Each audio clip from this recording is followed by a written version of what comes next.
श्री शिवाय नमस्तुभ्यम, हर हर महादेव। इस चैनल पर हम आपको गुरुजी पंडित प्रदीप मिश्रा जी के द्वारा बताए गए उपाय और कथा सार आसान भाषा में समझाने का प्रयास करते हैं। अभी रामलिंग रोड, शिरूर, घोड़ानाड़ी जिला, पुणे, महाराष्ट्र में गुरुजी पंडित प्रदीप मिश्रा जी के द्वारा श्री शिव महाप्राण कथा शुरू हो गई है। 7 दिवसीय शिव महाप्राण कथा है, जिसे आप 24 फरवरी से 2 मार्च तक आस्था चैनल यूट्यूब के माध्यम से दोपहर में 1 बजे से 4 बजे तक देख सकते हैं। ये कथासार वीडियो है, जिसमें हम आपको संपूर्ण 3 घंटे की कथा को सिर्फ 10 से 12 मिनट के वीडियो में बताने का प्रयास करते हैं।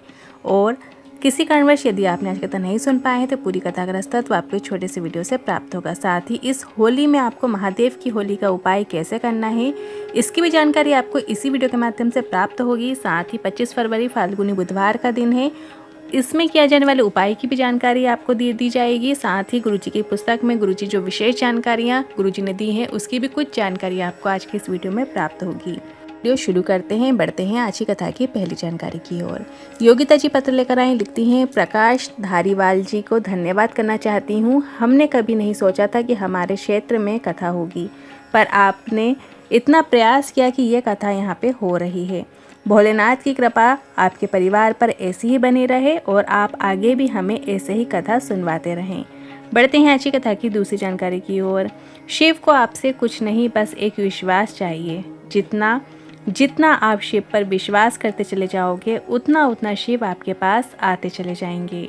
बढ़ते हैं आज की कथा की तीसरी जानकारी की ओर। गुरुजी ने कहा, अगर कोई भी व्रत या पूजन पुरुष करता है तो उसके व्रत और पूजन का फल से पुरुष को प्राप्त होता है, पर अगर स्त्री का पूजन या व्रत वो करती है तो उसका फल उसको तो मिलता ही है, उसके साथ साथ उसके पति को, उसके ससुराल में और उसके मायके दोनों परिवार में आपको प्राप्त होता है, भाई और बहन को भी प्राप्त होता है।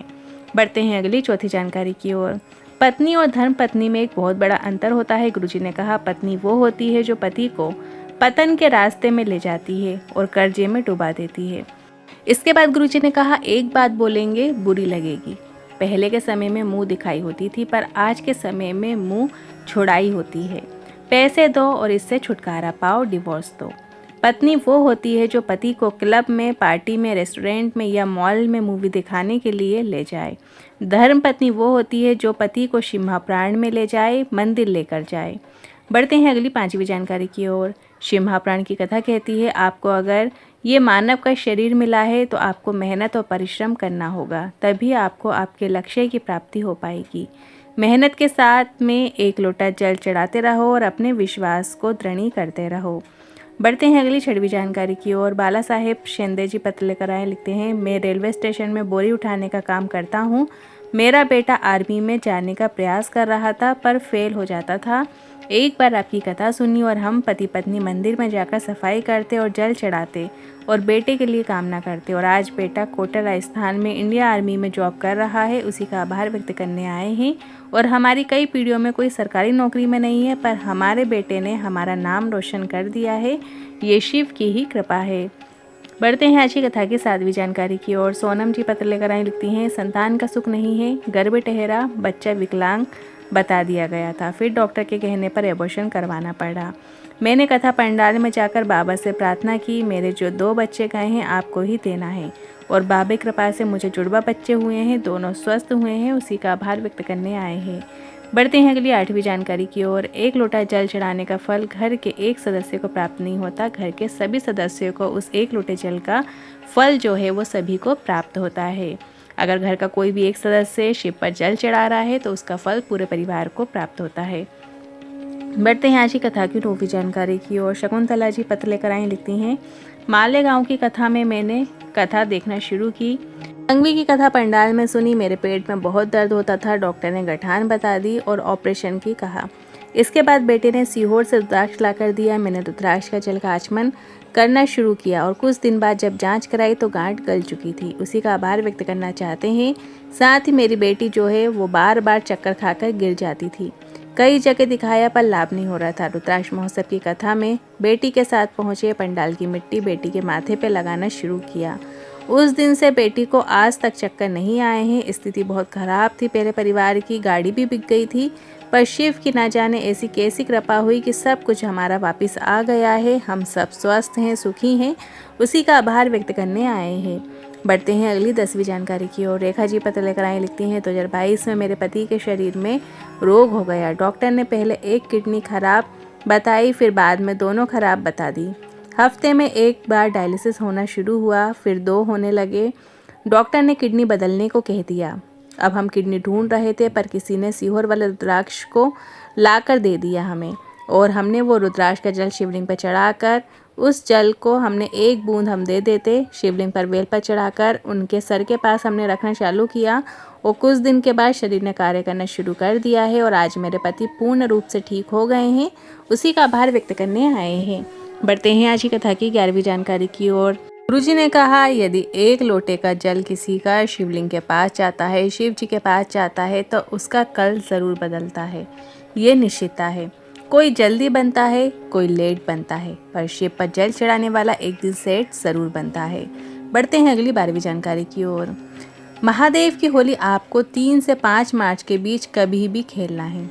एक सरल और आसान उपाय इसके साथ ही करना है, जिसे करने से आपको भोलेनाथ का आशीर्वाद प्राप्त होता है। भोलेनाथ की विशेष कृपा आपको प्राप्त होती है और आपकी हर मनोकामना अगली होली आने के पहले पूर्ण हो जाती है।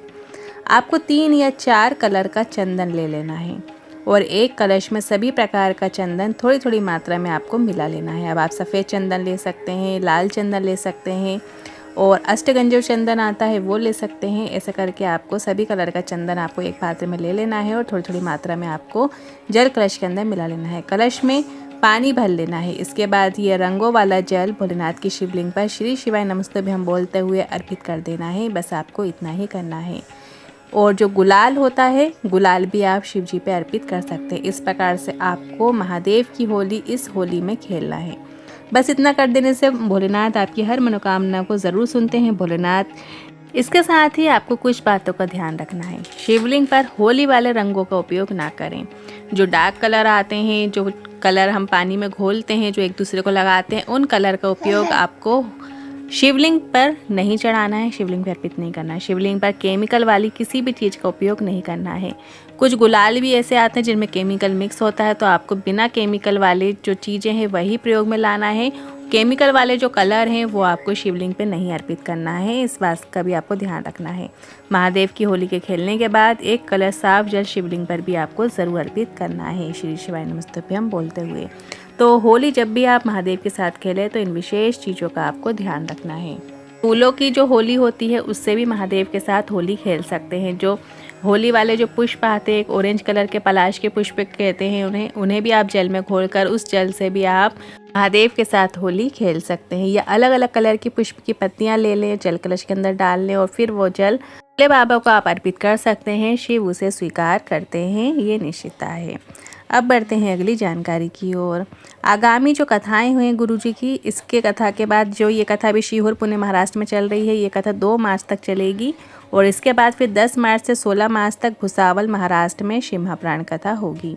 फिर 20 मार्च से 26 मार्च जयपुर राजस्थान में शिव महाप्राण कथा होगी। अब पढ़ते हैं अगले उपाय की ओर। कल 25 फरवरी फाल्गुन बुधवार का दिन है, तो इस दिन आप कुछ विशेष उपाय कर सकते हैं जो कि गणेश जी से जुड़े हुए हैं। तो आपको क्या करना है, 7 दूर्वा लेना है। 7 दूर्वा को आपको गणेश जी को अर्पित करना है। गणेश जी को ज़रूर इस दिन दूर्वा अर्पित करें। आप रोज़ करें या ना करें, पर बुधवार के दिन, चतुर्थी तिथियों के दिन, जो गणेश जी के विशेष दिन होते हैं, उन दिनों में ज़रूर आप गणेश जी को दूर्वा अर्पित करें।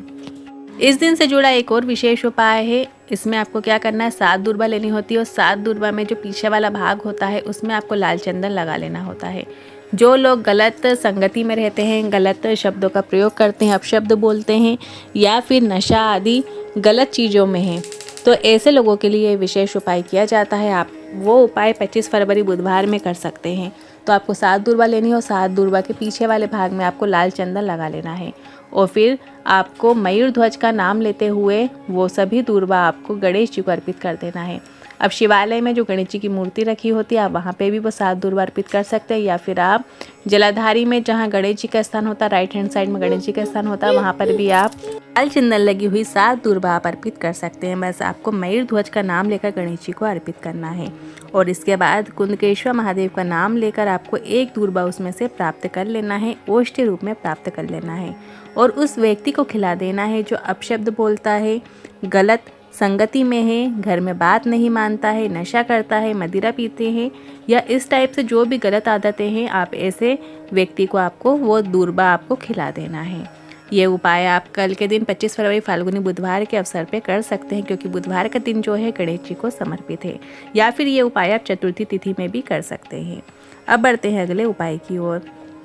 ये उपाय भी बुधवार में किया जाने वाला विशेष उपाय है। हनुमान जी के भाई मतिमान से जुड़े एक विशेष उपाय की जानकारी देते हुए गुरुजी ने पिछली कथाओं में बताए थे कि जब व्यक्ति डिप्रेशन में जाता है या पढ़ने बैठता है तो उसका मन नहीं लगता है, या एकाग्रचित नहीं हो पाता है, या उसका विवेक काम नहीं कर रहा होता है, बहुत टेंशन में चल रहा होता है, तो कोई भी एक समस्या हो या एक से अधिक इनमें से कोई भी समस्या यदि चल रही हो तो आपको मतिमान हनुमान का स्मरण करना चाहिए। एक दूर्वा आपको मतिमान का नाम लेकर शिवलिंग पे अर्पित करना होती है। एक दूर्वा आप ले लें और फिर मतिमान हनुमान का नाम लेकर वो दूर्वा आपको शिवलिंग के ऊपर अर्पित कर देना है। देखिए, जब दूर्वा आप अर्पित करेंगे तो जो खिला वाला भाग है उसे आप अपनी ओर रखें और डंडी का मुख आपसे ठीक विपरीत दिशा में होना चाहिए। जलाधारी की ओर करते हुए आप दूर्वा अर्पित कर सकते हैं। और इसके बाद जब आपने अर्पित कर दी तो वही आपको शिव जी से निवेदन करते हुए औषधि रूप में आपको वहाँ से प्राप्त कर लेना है, उठा लेना है। और शाम के समय प्रदोष काल में उस दूर्वा को आपको उसे खिला देना है। जो भी पढ़ने बैठता है उसका मन नहीं लगता या मन एकाग्रचित नहीं होता है, उसका विवेक काम नहीं कर रहा होता, टेंशन में यदि लाइफ चल रही होती है तो उस व्यक्ति को वो दूर्वा खिला देनी होती है। पर जब दूर्वा आप खिलाएं तो तब भी आपको मतिमान का नाम लेते हुए वो दूर्वा का आचमन करा देना है। इस तरीके से ये उपाय आप कल के दिन 25 फरवरी फाल्गुनी बुधवार के इस अवसर पे कर सकते हैं। सिर्फ एक दूर्वा को आपको मतिमान का नाम लेकर शिवलिंग पे अर्पित करना है, वही दूर्वा को आपको वापस मतिमान का नाम लेते हुए प्राप्त कर लेना है। और जब आप सुबह के समय ये उपाय करेंगे तो शाम के समय इस दूर्वा का आपको आचमन करना है। प्रदोष काल के समय इस दूर्वा को खाना है। तो जब आप खाएंगे तब भी आपको मतिमान का नाम लेना है। हनुमान जी के भाई हैं मतिमान, तो ये नाम लेते हुए है आपको इस उपाय को करना है। आप 25 फरवरी फाल्गुनी बुधवार में ये उपाय कर सकते हैं। अब बढ़ते हैं गुरुजी की जो किताब में गुरुजी ने जो विशेष उपाय बताए हैं, जानकारियाँ बताई हैं, उसकी कुछ झलक देख लेते हैं। गुरुजी ने इसमें बताया है कि 5 सोमवार को बिल्व पत्र के पेड़ पर घी का दिया ज़रूर लगाना चाहिए। इससे धन संपदा की हमें प्राप्ति होती है। तो हम भी आपको हमेशा बताते हैं, गुरुजी भी हमेशा कथाओं में भी इस उपाय को बताते हैं कि हम 5 सोमवार यदि धन संपदा की कमी है तो बेलपत्री के वृक्ष के नीचे लंबी बाती का घी का दिया ज़रूर लगाया करें और वहाँ की जो मिट्टी है थोड़ी सी उठाकर अपने घर पे लाकर आपको पटक देना होती है। तो ये उपाय आप ज़रूर करके देखिएगा। वहीं गुरुजी ने इसमें बताए हैं कि मंदिर में शिव जी की जो जलाधारी में सबसे पहले आपको जल चढ़ाओ।